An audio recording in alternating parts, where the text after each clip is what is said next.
ಬೋಗನ್ವಿಲಿಯ ಗಿಡದಲ್ಲಿ ಬರೀ ಹೂಗಳು, ಎಲೆಗಳಂತೂ ಕಾಣಿಸ್ತಾನೆ ಇಲ್ಲ. ಹೇ ಎವ್ರಿವಾನ್, ಸ್ನೇಹಿತರೆ, ನಾನು ಶಾರದಾ ಬೆಂಗಳೂರಿನಿಂದ. ಈ ಗಿಡದ ಬಗ್ಗೆ ಏನು ಹೇಳ್ತಾರೆ ಗೊತ್ತಾ? ಗಿಡಕ್ಕೆ ನೀರು ಕಮ್ಮಿ ಹಾಕಿದ್ರೆ ಇದು ಸ್ಟ್ರೆಸ್ಗೆ ಹೋಗುತ್ತಂತೆ, ಹೂ ಜಾಸ್ತಿ ಕೊಡುತ್ತಂತೆ. ಇದು ಕಲಾಂಚೋದು ದೇಸಿ ವೆರೈಟಿ. ಇದ್ರೊಳಗೆ ಆರೆಂಜಿಶ್ ರೆಡ್ ಕಲರ್ ಹೂ ಬಿಡುತ್ತೆ. ಈ ಗಿಡದ ಕಟಿಂಗ್ಸ್ ಎಲ್ಲ ನೆಟ್ಟಿದ್ನಲ್ಲ, ಇದೆಲ್ಲ ಚೆನ್ನಾಗಿ ಗ್ರೋ ಆಗ್ತಾ ಇದೆ. ಹೂ ಅಂತೂ ಸಖತ್ ಬ್ರೈಟ್ ಕಲರ್, ಚಿಟ್ಟೆಗಳನ್ನ ಅಟ್ರಾಕ್ಟ್ ಮಾಡುತ್ತೆ. ಕಣ್ಕಾಂಬ್ರ ಹೂ ನೋಡಿ ಎಷ್ಟು ಚೆನ್ನಾಗಿ ಬಿಡ್ತಾ ಇದೆ ಅಂತ. ಅರಿಶಿಣ ಬಣ್ಣ ಸಖತ್ ಎದ್ದು ಕಾಣಿಸುತ್ತೆ. ಈ ಗಿಡ ನನಗೆ ಇಂದ್ರಮ್ಮ ಅವ್ರು ಗಿಫ್ಟ್ ಮಾಡಿದ್ದು.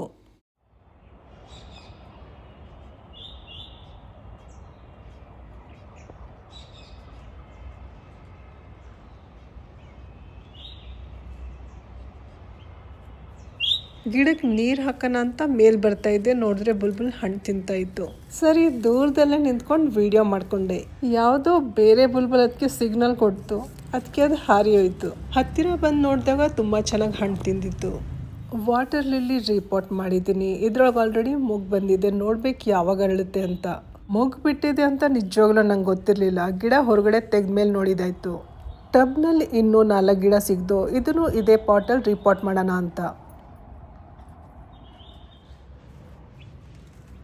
ತಾರಸಿ ತೋಟದಲ್ಲಿ ಕೆಲಸ ಮಾಡಬೇಕಾದ್ರೆ ನೋಡಿ ಎಷ್ಟೊಂದು ಪಕ್ಷಿ ಎಲ್ಲ ಬಂದು ಕುಂತಿದ್ದಾವೆ. ಸ್ನಾನ ಮಾಡೋದು, ಒಂದು ಗಿಡದಿಂದ ಇನ್ನೊಂದು ಗಿಡಕ್ಕೆ ಹಾರೋದು, ನೋಡಿ ಸ್ವಲ್ಪ ಎದ್ರುಕೊಳ್ಳೋದು, ಪ್ರತಿದಿನ ಇವ್ರದ್ದು ಇದೇ ಕೆಲಸ. ನೀವು ನೋಡಿ ಪಕ್ಷಿಗಳು ಹೇಗೆ ಎಂಜಾಯ್ ಮಾಡ್ತವೆ ಅಂತ, ತುಂಬ ಖುಷಿ ಆಗುತ್ತೆ.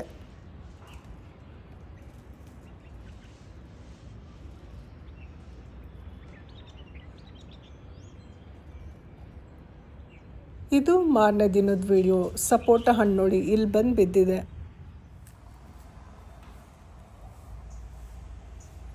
ದಾಸವಾಳ ಗಿಡದಲ್ಲಿ ಈಗ ತುಂಬ ಹೂವೆಲ್ಲ ಬಿಡೋಕ್ಕೆ ಶುರುವಾಗಿದೆ. 1 ಅಥವಾ 2 ಅಂತೂ ಇದ್ದೇ ಇರುತ್ತೆ. ಇದನ್ನೆಲ್ಲ ರೀಪಾಟ್ ಮಾಡಬೇಕು, ಒಳ್ಳೆ ಗೊಬ್ಬರ ಎಲ್ಲ ಕೊಡಬೇಕು. ದಾಸವಾಳ ಗಿಡ ಅಷ್ಟೇ ಅಲ್ಲ, ಸುಮಾರು ವೆರೈಟಿ ಗಿಡಗಳಿವೆ ರೀಪಾಟ್ ಮಾಡೋಕ್ಕೆ.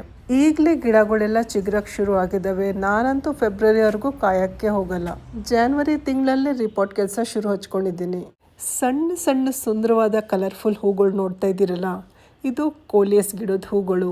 ಸಾಮಾನ್ಯವಾಗಿ ನಾನು ಈ ಥರ ಹೂ ಬಂದಾಗ ಅದನ್ನ ತೆಗೆದುಬಿಡ್ತೀನಿ, ಪ್ಲಾಂಟ್ ಗ್ರೋತ್ ಸ್ಲೋ ಆಗಿಬಿಡುತ್ತೆ ಅಂತ. ಆದರೆ ಈ ಸಲ ನಾನು ತೆಗ್ದಿಲ್ಲ. ಬೀಗಳನ್ನ ಎಷ್ಟೊಂದು ಅಟ್ರಾಕ್ಟ್ ಮಾಡ್ತಾ ಇದ್ದಾವೆ. ಇದೆಲ್ಲ ಪಾಲಿನೇಷನ್ ಕೆಲಸ ಮಾಡ್ತವೆ. ಇನ್ನೊಂದು ಸುಂದರವಾದ ಸಖತ್ ವೈಬ್ರೆಂಟ್ ಕಲರ್ ಇರೋವಂಥ ಹೂ ನೋಡ್ತಾ ಇದ್ದೀರಲ್ಲ, ಇದ್ರ ಗಿಡದ ಹೆಸರು ಬುದ್ಧ ಬೆಲಿ ಅಂತ. ಇದು ಚಿಟ್ಟೆಗಳನ್ನ ತುಂಬ ಅಟ್ರಾಕ್ಟ್ ಮಾಡುತ್ತೆ. ಈ ಗಿಡದ ಸೀಡ್ಸ್ ಇದೆಯಲ್ಲ, ಇದು ಮೆಚ್ಯೂರ್ ಆದಮೇಲೆ ಬ್ಲಾಸ್ಟ್ ಆಗುತ್ತೆ. ಇದ್ರ ಸೀಡ್ಸ್ ಎಲ್ಲ ಕಡೆ ಹರಡ್ಕೊಳ್ತವೆ. ಅಪರೂಪಕ್ಕೆ ಒಂದೇ ಒಂದು ರೇನ್ ಲಿಲ್ಲಿ ಹೂ ಅರಳಿದೆ ನೋಡಿ. ಜಾನ್ವರಿ ಮತ್ತು ಫೆಬ್ರವರಿ ಮಂತ್ ತುಂಬಾ ಇಂಪಾರ್ಟೆಂಟ್. ಗಿಡಗಳನ್ನೆಲ್ಲ ಟ್ರಿಮ್ ಮಾಡೋದು, ಗಾರ್ಡನ್ ಕ್ಲೀನ್ ಮಾಡೋದು, ಗಾರ್ಡನ್ ಅರೇಂಜ್ ಮಾಡೋದು, ಒಂದಷ್ಟು ಹೂವಿನ ಸೀಡ್ಸ್ ಎಲ್ಲ ಕಲೆಕ್ಟ್ ಮಾಡೋದು, ಗಿಡಗಳನ್ನೆಲ್ಲ ರೀಪಾಟ್ ಮಾಡೋದು. ರೀಪಾಟ್ ಮಾಡಬೇಕಾದ್ರೆ ಪಾಟ್ನ ಫಸ್ಟ್ ಗಾರ್ಡನ್ ವೇಸ್ಟಿಂದ ತುಂಬಿಸೋದು, ಒಂದಷ್ಟು ಗಾರ್ಡನ್ ವೇಸ್ಟ್ನ ಕಂಪೋಸ್ಟ್ ಅಂತ ಹಾಕೋದು, ಇದೆಲ್ಲ ಕೆಲಸಗಳಿರ್ತವೆ. ಈ ಮಲ್ಲಿಗೆ ಗಿಡ ನೋಡ್ತಾ ಇದ್ದೀರಲ್ಲ, ಇದ್ರೊಳಗೆ ನವೆಂಬರ್ ಮಂತಿಂದಾನೇ ಫ್ಲವರಿಂಗ್ ಆಗ್ತಾ ಇದೆ, ಕಂಟಿನ್ಯೂಸ್ ಫ್ಲವರಿಂಗ್ ಆಗ್ತಾ ಇದೆ. ಈ ಹೂಗಳೆಲ್ಲ ಖಾಲಿ ಆದಮೇಲೆ ಇದನ್ನು ರೀಪಾಟ್ ಮಾಡಬೇಕು. ಆಲ್ರೆಡಿ 4-5 ಮಲ್ಲಿಗೆ ಗಿಡಗಳು ರೀಪಾಟ್ ಮಾಡಿದಾಗಿದೆ. ಇವತ್ತಿನ ವಿಡಿಯೋ ಇಷ್ಟ ಆಗಿದ್ರಲ್ಲಿ ಲೈಕ್ ಮಾಡಿ, ಶೇರ್ ಮಾಡಿ. ಮತ್ತೆ ಸಿಗೋಣ ಇನ್ನೊಂದು ಒಳ್ಳೆ ವಿಡಿಯೋ ಜೊತೆ. ಅಲ್ಲಿವರೆಗೂ ಧನ್ಯವಾದಗಳು. Thank you. ನಮಸ್ಕಾರ.